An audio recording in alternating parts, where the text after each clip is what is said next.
आणल्यात का अगरबत्त्या? ते मी घेते ती.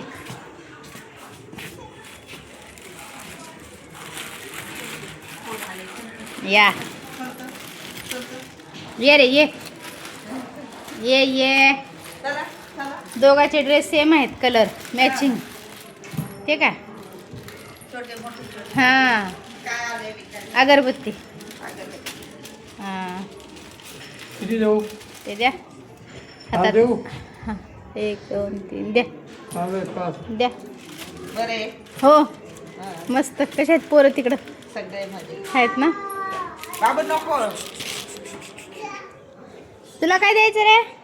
अगरबत्ती. मामा फोन पे आहे तुमचा? चल चल दे पैसे देत्या मामाला. जा जा पैसे देत्या मामाला. जा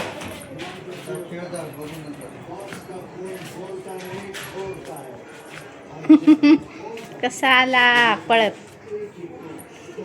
तू काय आला रे? 10 रुपयाला ते. हो लय छान. मला तेच आवडते, मी तेच घेतो. गुड मॉर्निंग सगळ्यांना. कशा आहात?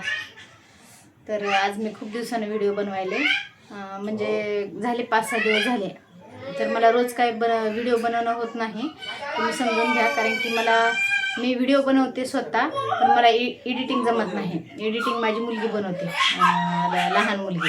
मग ती शाळेत जाते, येते सकाळी लवकर उठते, दुपारी घरी 1:30 वाजता येते, जेवण करते. आणि ते सकाळी लवकर उठल्यामुळे तिला दुपारी घरी आल्याच्या नंतर मग झोप येते. मग ती थकून जाते. त्याच्यामुळे ती काय म्हणते माझ्यानं रोज मम्मी हे काय होत नाही, तू शिकून घे एडिटिंग बनवायचं. मग मला एडिटिंग बनवायचं शिकायचं आहे, पण अजून मी काय लक्ष दिलं नाही, त्याच्याकडे बघितलं नाही. तर ते आता मी शिकेपर्यंत तिच्या मागे लागावं लागतंय मला, कर म्हणून. तर मग म्हणूनच मला रोज काही व्हिडिओ बनवता येणार नाही. 4-5 दिवसाला मी व्हिडिओ टाकते सुरुवातीपासूनच, आणि अजून काही 4-5 दिवसालाच टाकेन व्हिडिओ, किंवा 2-3 दिवसाला, 3-4 दिवसाला. तुम्ही फक्त समजून घ्या. तर मग आज चला रविवार आहे. सकाळचा नाश्ता झाला आहे माझा. बाहेरूनच आणलं होतं काय, हे बघा रताळे आणलेत, ते वटाणे फुटाणे आणलेत. काय आणले अजून? ब्रेडचा पुडा, हिरवा मसाला, परत वांगे, शेंगा भाजीला. हे काय नाश्ता आणला होता वाटतं त्यांनी. भरपूर काय काय आणलं होतं. सगळ्यांचा नाश्ता झाला आहे. हे उरलं आहे आता नाश्त्याला. आणि इकडे मी टाकले चिकन शिजायला, आणि इकडे चहा ठेवला गॅसवर. हे बघा इकडं दूध वगैरे ठेवले. झाला आहे टाईम, 12 वाजून गेलेत. आता मला स्वयंपाक करायचा आहे. सामान पसारा पडला आहे खूप. आता बनवते मी. आणि तुम्हाला तर माहीत आहे माझी एक इथं भाची राहते, म्हणजे मुंबईलाच. तिला जॉबला लावले आम्ही एअरपोर्टला, तिला आणि तिच्या मिस्टरांना. तर तिचे मिस्टर गेलेत गावी. रवी म्हणजे माझ्या भाचीचं नाव सुरेखा आहे, तिच्या मिस्टरांचं नाव रवी. तर त्यांचं काहीतरी काम असल्यामुळे डॉक्युमेंट्स ते गावी गेलेत. म्हणजे काल गेलेत, आज पोहोचलेत. येतील 2-3 दिवसानं. तर ती एकटीच आहे तिथं रूमवर नाही, जॉबला गेली. तर तिला म्हणलं दुपारी ये जेवायला, आपण चिकन मटन खाऊ. त्यांनी आणलाय बकऱ्याचा पाया वगैरे आणलाय. हे बघा आता मी कुकरला लावते. धुतलाय मी, हे बघा. आणि इकडे चिकन टाकलंय शिजायला. मग मी म्हणलं तिला, मेसेज केला, ये आपण दुपारी जेवण करूया इथंच ये, कामावून आल्यावर डायरेक्ट, आणि जेवण करून जाशील. तर मामी नका, मी लई थकून येते ना, तुम्हीच भाजी घेऊन या थोडीशी, जमलं तर म्हणली. हसली मला. आणि तुम्हीच 1-2 घंटे इथं बसून जा म्हणली मला. तर मग बघू आता 4 वाजता. खरं तर दुपारी 2-2:30 वाजता जेवणच होतात, आणि जेवण झाल्याच्या नंतर आम्ही झोपतो, म्हणजे आराम करतो ना दुपारी सगळेजण आपण थोडंसं. मग 4-4:30 वाजता आम्ही जाऊ दोघंजण. माझ्या मुलाला घेऊन बारक्या, तिला थोडीशी भाजी घेऊन जाते मी. आणि तिथे गेल्यावर परत मी व्हिडिओ करते, दाखवते तुम्हाला. ते दोघे राहतात ना, भाची आणि भाचा इथं. हे बघा मला रोज टाईम होते, रोज असंच. मी रोज म्हणते पटकन करावं. पण संडेच्या दिवशी ना असं बाहेरचा नाश्ता काय आणला आणि नाश्ता खाल्ला ना, म्हणजे नाश्ता केला की मला असे डोळेच लागतात, म्हणजे झोपच येते मला, गुंगी येते मला. पण नावीलाज आहे, करावंच लागतंय. मी नवीन व्हिडिओ बनवते. अजून मला तेवढी सवय नाही कॅमेरासमोर बोलायची. त्याच्यामुळे मला ते म्हणजे अजून डेअरिंगच होत नाही बोलायची. आणि मला कमेंट करा प्लीज. कमेंटमध्ये सांगा तुम्ही मला, म्हणजे माझे ब्लॉग कसे असतात ते. मी मूळतः लातूरची आहे, लातूर जिल्ह्यातली. माझा जिल्हा लातूर आहे आणि इथं मुंबईला आम्ही राहतो. तर माझे मिस्टर, मी, आम्ही सगळी फॅमिली. चला तर मग तुमचा स्वयंपाक वगैरे झाला का सांगा मला. मी चिकनची रेसिपी आज तुम्हाला मी टाकते, जमलं तर.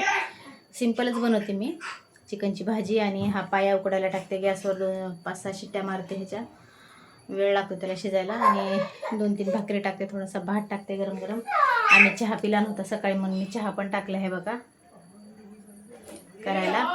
आता हा महिना फेब्रुवारी आहे, जानेवारी गेला, फेब्रुवारी. आता 10वीच्या परीक्षा सुरू होतील पोरांच्या. उन्हाळा लागलेला आहे, ऊन पण लागायला. आता थंडी झाली कमी बघा सगळीकडची. आणि फेब्रुवारी, मार्च आणि एप्रिलला डॉक्टर बाबासाहेब आंबेडकरांची जयंती असते 14 एप्रिलला. तर आम्ही इथं करतो जयंती मोठी. 4-5 वर्ष झालं आम्ही जयंती करतो इथं सगळेजण मिळून. आणि इथली जयंती झाली की मग आम्ही गावी पण जाणार आहे. म्हणजे एप्रिलच्या एंडिंगला आम्ही गावी जातो. आमच्या गावाकडची 29 एप्रिलला जयंती असते. मग आम्ही सर्व तयारी करतो, एन्जॉय करतो खूप. सगळेजण जमतो आम्ही आमच्या घरचे गावी. 1 महिन्याची सुट्टी काढून जातो आम्ही. एप्रिलच्या एंडिंगला गेलं की मेचा पूर्ण महिना राहून मेच्या एंडिंगला आम्ही रिटर्न इकडे येतो मुंबईला आम्ही. मग त्याच्यातले मी 15 दिवस मम्मीकडे पण जाणार आहे.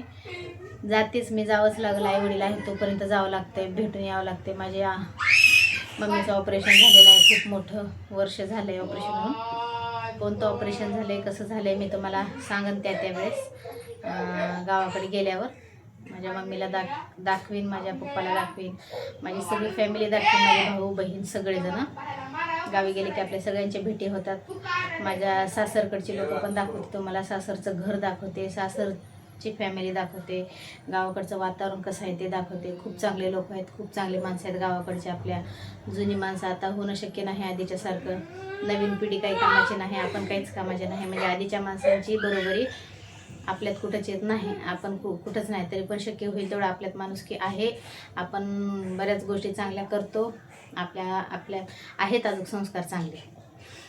त्यामुळे माणसं येतात जातात मुंबईहून, गावाकडून इकडं भरपूर जणं. माझे पण मिस्टरांचे पाहुणे मंडळी, त्यांची बहीण वगैरे इथं आहेत मुंबईला सगळेजणं. हळूहळू ह्या ब्लॉगमध्ये तुम्हाला आता मी ब्लॉग टाकते तर तुम्हाला सगळ्यांच्या ओळखी पण करून देईन, सगळ्यांची माहिती पण देईन. कोण कुठं कसं काय, माझं गाव, माझी फॅमिली, सगळे तुम्हाला दाखवीन मी. आणि माझी सगळी माहिती होईल. फक्त माझे ब्लॉग उशिरा आलेत आत्तापर्यंत, म्हणजे खूप दिवसानंतर गॅप पडून येत आहेत माझे ब्लॉग. तुम्ही समजून घ्या. मला म्हणजे माझं ब्लॉग मी करते, ब्लॉग करायला प्रॉब्लेम नाही, पण एडिटिंग करायला मला जमत नसल्यामुळं ते मला माझ्या मुलीच्या मागे लागावं लागतं. ती येते शाळेतून थकून, ती झोपते दुपारी. त्याच्यामुळे ती म्हणते मग मी रोज करत जाऊ नको, 4-5 दिवसाला टाकत जा.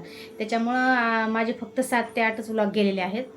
तुम्ही समजून घ्या. आणि शक्य होईल तेवढं मग मला सवय लागली की मग मी 2-3 दिवसाला टाकत जाईन. आता झाले 2 महिने मला ब्लॉग टाकून. 2 महिन्यामध्ये जास्त ब्लॉग आहेत, म्हणजे 7-8च ब्लॉग आहेत. पण आता मी जास्तीत जास्त आणि लवकर ब्लॉग टाकण्याचा प्रयत्न करेन. आणि मी पण माझ्यात सुधारणा करेल, म्हणजे एडिटिंग करण्याचं मी पण शिकून घेईल आता. ओके, चला मग कंटिन्यू राहू द्या. काय केलास तू? काय केलास तू आता? भिंत चाटला?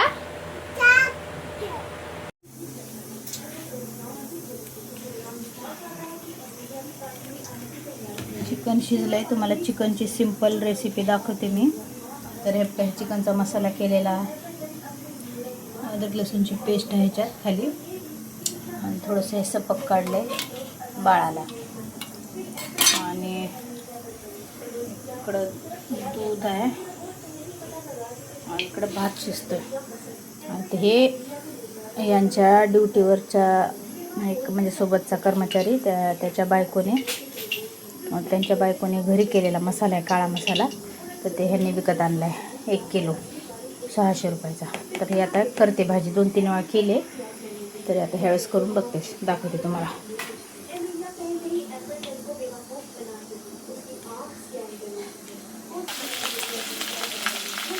तर बघा मसाला टाकलाय. आता एका हाताने गॅस चालू आहे, मसाला म्हणजे फोडणी देत देत तुम्हाला कॅमेरा धरला आहे मी, व्यवस्थित धरता येणार झालं तरी पण. काय झालं? हो ग, मला अवघड झाले व ते रेसिपी दाखवायची होती म्हणून शिट्ट्या मारले बघा.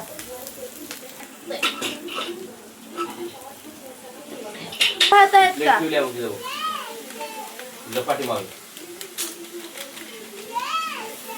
देते भांड्यात भरपूर पाहिजे का नाही बस. हे मी काळा मसाला घालूनच टाकते, कारण माझ्या भाजी प्रत्येक तिखटच झालेली आहे. असं सुक्क जर केलं तर ते तिखट लागते, पण पाणी टाकते ना त्यात मला. आता सांगायचं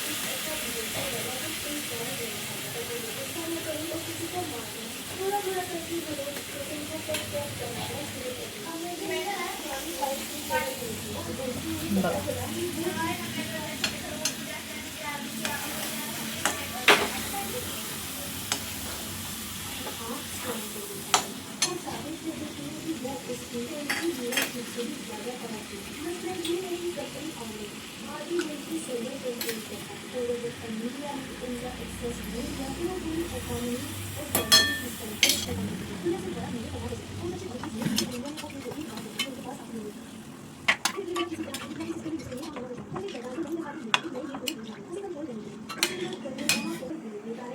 हा बकऱ्याचा पाया सुद्धा आणलाय, आमच्या नवऱ्याला खोट लागला. बघा, बकऱ्याचा पाया शिजवलाय मी, कसा झाला ते खाऊन सांगतो आम्ही. दिसला का? रताळे पण आहेत. तर भाजी, चिकनची भाजी रेडी झाली आहे बघा. सुकं करायचं होतं मला, पण म्हणलं केलं ना, एकच भाजी केली चिकनची. तर आता आम्ही जेवतो आणि बघूया, अजून जेवण करून थोडासा आराम करून जायचं आहे आम्हाला बाहेर, सांगते तुम्हाला.